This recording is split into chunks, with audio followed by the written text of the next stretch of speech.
नमस्कार, बहुत स्वागत है आपका। आप देख रहे हैं आपकी आवाज और मैं हूं आपके साथ विवेक शुक्ला। छत्तीसगढ़ को धान का कटोरा कहा जाता है क्योंकि यहां बहुतायत में धान की पैदावार होती है। ये बात नई नहीं है, लेकिन इस बात को प्रदेश और देश का बच्चा बच्चा जानता है। लेकिन अब उसी धान ने छत्तीसगढ़ में राज्य के प्रमुख मुद्दों में अपनी स्थायी जगह बना ली है। सेंट्रल पूल में धान की क्षमता पहले 60 लाख मीट्रिक टन और फिर 40 लाख मीट्रिक टन धान खरीदने की मांग राज्य की भूपेश सरकार केंद्र से लगातार कर रही है। इसको लेकर पहले पत्र लिखे गए, जब बात नहीं बनी तो दिल्ली तक दौड़ लगनी शुरू हो गई। कल ही केंद्रीय खाद्य मंत्री पीयूष गोयल से सीएम भूपेश बघेल ने अपने 2 मंत्रियों के साथ मुलाकात की, लेकिन नतीजा नहीं निकला और अब बात मोदी दरबार में जाने की हो रही है। आपकी आवाज में आज चर्चा इसी मुद्दे पर करेंगे।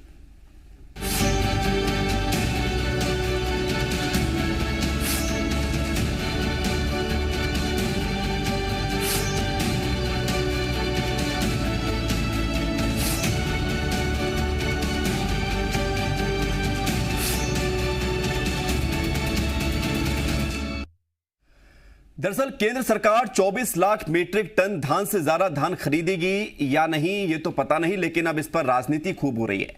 शुक्रवार को एक बार फिर विवाद हल करने के लिए सीएम भूपेश बघेल ने दिल्ली में दस्तक दी और अपने मंत्रियों के साथ केंद्रीय मंत्री पीयूष गोयल से मुलाकात की, लेकिन सेंट्रल पूल में चावल जमा करने को लेकर बात नहीं बन पाई। सीएम भूपेश बघेल ने केंद्र पर सौतेला व्यवहार का आरोप लगाया तो नेता प्रतिपक्ष धर्मलाल कौशिक ने जवाबी वार करते हुए कहा कि राज्य में बीजेपी की सरकार थी, तब भी केंद्र से इतना ही चावल का कोटा मिलता था। फिर भी पिछली बार सबसे ज्यादा 28 लाख मीट्रिक टन की अनुमति मिल गई थी, लेकिन बघेल सरकार उतना चावल भी जमा नहीं करा पाई थी। सुनिए। पीयूष गोयल जी केंद्रीय खाद्य मंत्री से मुलाकात हुई, उनके सचिव भी साथ में थे, लेकिन जो सहमति बनी थी 60 लाख मीट्रिक टन चावल खरीदने की और अभी तक अनुमति केवल 24 लाख मीट्रिक टन की मिली है, तो हमने कहा कि स्टेट पूल में 20 लाख मीट्रिक टन लगता है, तो जो 16 लाख मीट्रिक टन है उसकी भी अनुमति दे दी जाए, लेकिन वो देने से वो इनकार कर दिए। और अब जब खाद्य मंत्री जी अब इनकार कर रहे हैं, जब असहमति बनी है तो प्रधानमंत्री कार्यालय में संपर्क किया जाएगा। प्रधानमंत्री से भी चाहे टेलीफोनिक बात हो चाहे वो समय दे, लेकिन हमारी कोशिश होगी प्रधानमंत्री से मिल के सारी बात रखेंगे। सीधी बात है कि हम विरोधी दल में हैं, विपक्ष के लोग हैं, इस कारण से व्यवहार हो रहा है। नहीं तो आज तक के चावल जमा करने का अनुमति में तो साल भी थोड़ी जाता है, सितंबर में मिल जाता था, अक्टूबर में मिल जाता था, लेकिन हमको तो जनवरी में मिला। तो ये तो हमारी छत्तीसगढ़ में कांग्रेस की सरकार है, इस कारण से ऐसा व्यवहार हो रहा है, स्पष्ट दिखाई दे रहा है। जब भारतीय जनता पार्टी के नरेंद्र मोदी जी हैं तब और डॉक्टर साहब हैं तब, ये करीब करीब जो रेशियो उनका आया है उसी रेशियो में दिया गया है और पिछले बार जो दिया गया है सबसे ज़्यादा है। और इसके पहले भी 24 मिला था, 24 अभी भी मिला है, लेकिन 28 देने के बाद भी ये सरकार उसमें फेल हो गई। 3 बार समय देने के बाद भी ये चावल जमा कराने में असफल रही है। तो अपने अपने दावे हैं, अपने अपने आरोप हैं। अब चर्चा की शुरुआत करते हैं। सुशील आनंद शुक्ला प्रवक्ता कांग्रेस से हमारे साथ जुड़ रहे हैं पैनल में। श्रीचंद्र सुंदरानी बीजेपी का पक्ष रखेंगे, बीजेपी नेता हैं आप, और राम अवतार तिवारी वरिष्ठ पत्रकार इस चर्चा में शामिल हो रहे हैं। स्वागत आप तीनों का जी मध्य प्रदेश छत्तीसगढ़ में। और पहला सवाल सुशील आनंद शुक्ला जी आपसे ही, ये धान पर तकरार कब खत्म होगी? उम्मीद है आपको कि मोदी दरबार में जाने से काम बन जाएगा या कुछ और रास्ता सोच रखा है आपने? देखिए विवेक जी, मोदी दरबार में जाने की नौबत आई है, बिल्कुल जाएंगे। राज्य के किसानों के हक में, छत्तीसगढ़ राज्य की 3.25 करोड़ जनता के हक में केंद्र सरकार के पास जितने बार जाने की जरूरत होगी हम जाने से पीछे नहीं होते। लेकिन विवेक जी, जिस प्रकार का आचरण केंद्र सरकार ने लगातार दिखाया है या छत्तीसगढ़ की भारतीय जनता पार्टी ने दिखाया है, इस आचरण को आपने भी देखा है, छत्तीसगढ़ के किसानों ने भी देखा है और छत्तीसगढ़ की जनता ने भी देखा है। 12 नवंबर 2020 को केंद्र सरकार ने छत्तीसगढ़ सरकार को एक पत्र लिखा था वहां के खाद्य मंत्रालय के द्वारा कि इस वर्ष छत्तीसगढ़ से 60 लाख मीट्रिक टन चावल का एफसीआई के लिए उपार्जन किया जाए। धान की खरीदी चालू हुई जब 1 दिसंबर से, नियमतः पिछले जो 20 वर्ष से परंपरा थी, जिस वर्ष धान की खरीदी, जिस दिन से धान की खरीदी चालू होती है, एफसीआई में चावल जमा करने की अनुमति अमूमन उसी दिन से दे दी जाती है। हमारे यहाँ 1 दिसंबर से धान की खरीदी चालू हुई, लेकिन एफसीआई में चावल जमा करने की अनुमति 1 महीने तक नहीं दी गई।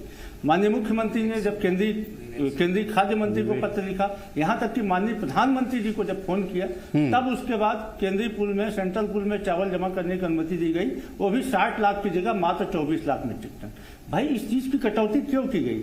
जब हमने घोषित किया कि इस बार हम 90 लाख मीट्रिक टन धान की खरीदी करेंगे, उसी समय छत्तीसगढ़ के भारतीय जनता पार्टी के नेताओं के कान खड़े हो गए, उनको अपनी जमीन खिसकती हुई नजर आई और इसीलिए छत्तीसगढ़ के भारतीय जनता पार्टी के नेताओं ने षड्यंत्र किया और अपनी केंद्र सरकार के कान भरे। और इसीलिए वहां पे केंद्रीय खाद्य मंत्री ने पहला सवाल किया कि भाई आप जो राजीव गांधी किसान न्याय योजना में दे रहे हैं, कहीं वह बोनस तो नहीं?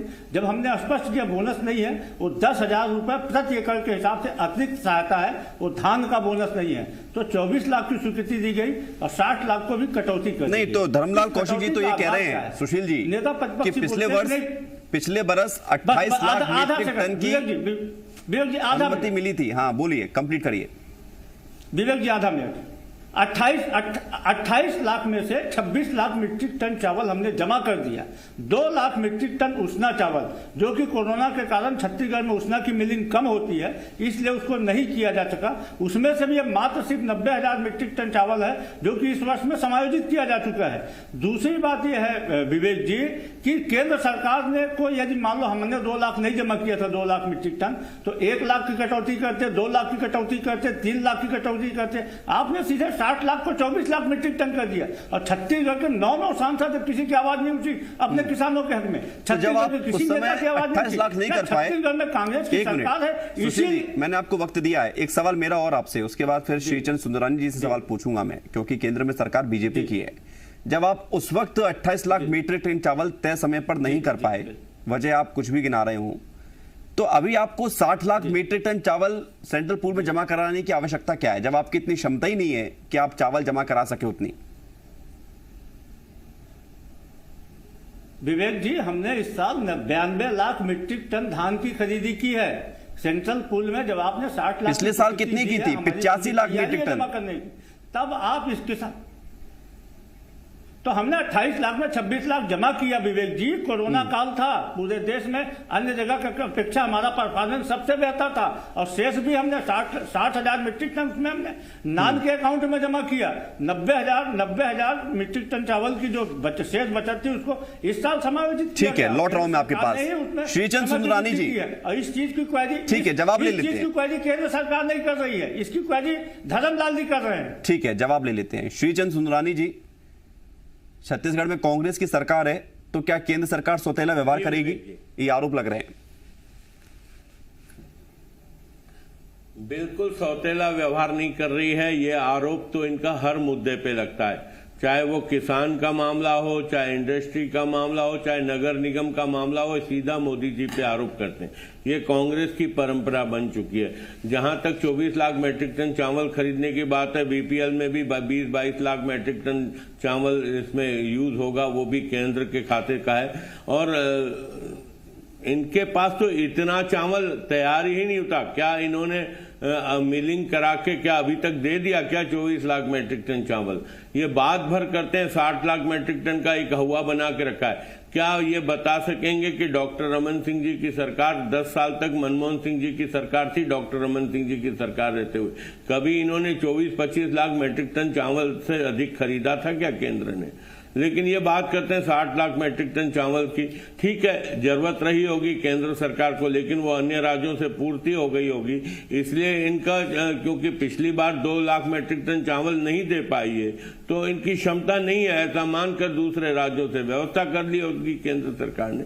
ये तो अपनी नाकामियों को छिपाने के लिए केंद्र सरकार पे आरोप लगाते हैं। हमेशा अपनी नाकामियां, चाहे जिस भी क्षेत्र की बात हो, विकास पूरे ठप हो गए, प्रधानमंत्री आवास योजना का जो हिस्सा इनको देना था नहीं दिया, केंद्र को वापस चला गया। हर क्षेत्र में तो यह सरकार विवेक जी असफल साबित हो रही है। कहीं न कहीं जनता की अपेक्षाओं पे खरा भी नहीं उतर पा रही है। और और ये लगातार केंद्र को कोसने का काम करते हैं। वादा इन्होंने किया, वादा इनको पूरा करना चाहिए। 90 लाख 92 लाख मीट्रिक टन चावल धान खरीदने की बात करते हैं, मीट्रिक टन चावल खरीद लोगे, करीब आप अपना वादा नहीं निभा रहे। से अधिक किसान वंचित हो गए, मतलब 90 है जी। श्रीचंद सुंदरानी जी, कांग्रेस यही तो कह रही है कि वादा आपने किया था, केंद्र की तरफ से, एफसीआई की तरफ से पत्र सरकार को भेजा गया था, भूपेश सरकार को, कि 60 लाख मीट्रिक टन चावल खरीदा जाएगा। अभी तो बोला सुशील जी ने। नहीं, निश्चित रूप से विवेक जी, मैं कह रहा हूं कि सेंट्रल ने पत्र लिखा होगा, लेकिन इनका कोई सकारात्मक पत्र नहीं गया होगा। इनके पत्र का आधार बना के बात जरूर कर रहे हैं। केंद्र सरकार ने अपनी आवश्यकता की कोरोना महामारी के चलते 5 किलो चावल केंद्र सरकार ने पूरे 10 महीने तक सभी बीपीएल परिवारों को दिया है, तो उसके कारण उनको आवश्यकता होगी, वो पूर्ति उन्होंने दूसरे राज्यों से कर ली होगी, और इनकी क्षमताओं पे वैसे ही की गई है, ये वो पूर्ति की गई है या आपने कान भरे हैं? सवाल के साथ में आऊंगा आपके पास दोबारा लौट के। श्रीचंद सुंदरानी जी, राम अवतार तिवारी जी वरिष्ठ पत्रकार हैं, वो भी इस चर्चा में शामिल हो रहे हैं। और राम अवतार तिवारी जी, धान को लेकर जब से 2500 रुपए क्विंटल के हिसाब से इसकी बात हुई और सरकार ने खरीदना शुरू किया, तब से ही धान एक बड़ा मुद्दा बनकर छत्तीसगढ़ में निकलकर सामने आया। पिछले साल भी हमने ये सब देखा था, तमाम पत्र लिखे गए थे, मुलाकातें हुई थी, फिर 28 लाख मीट्रिक टन हो गया था। उसके बाद फिर वो चावल को लेकर बातचीत शुरू हुई, इस बार फिर से शुरुआत हो गई है। तो ये क्या हर साल चलेगा या लगता है कि कमी है दोनों तरफ से? देखिए, छत्तीसगढ़ के सबसे बड़े मतदाता किसान हैं। इन दिनों देश भर में किसान का समर्थन मूल्य के लेकर आंदोलन चल रहे हैं। ऐसी स्थितियों में और किसानों के एक तरफा वोट के कारण ही कांग्रेस भारी बहुमत से आई है। तो इस वर्ग को खुश करने, इस वर्ग को अपने अपने पाले में डालने के लिए दोनों राजनीतिक दल चुनाव 2 साल 3 साल बाकी है उसके पहले ही दांव पे चल रहे हैं। इस दांव पे से एक जो गलत संदेश ये जा रहा है कि केंद्र और राज्य के जो संघीय ढांचा है वो ढांचा कहीं ना कहीं कमजोर हो रही है, उन ढांचों के टकराव हो रहे हैं और जो राज्य की जनता है उस जनता को उसका नुकसान होगा।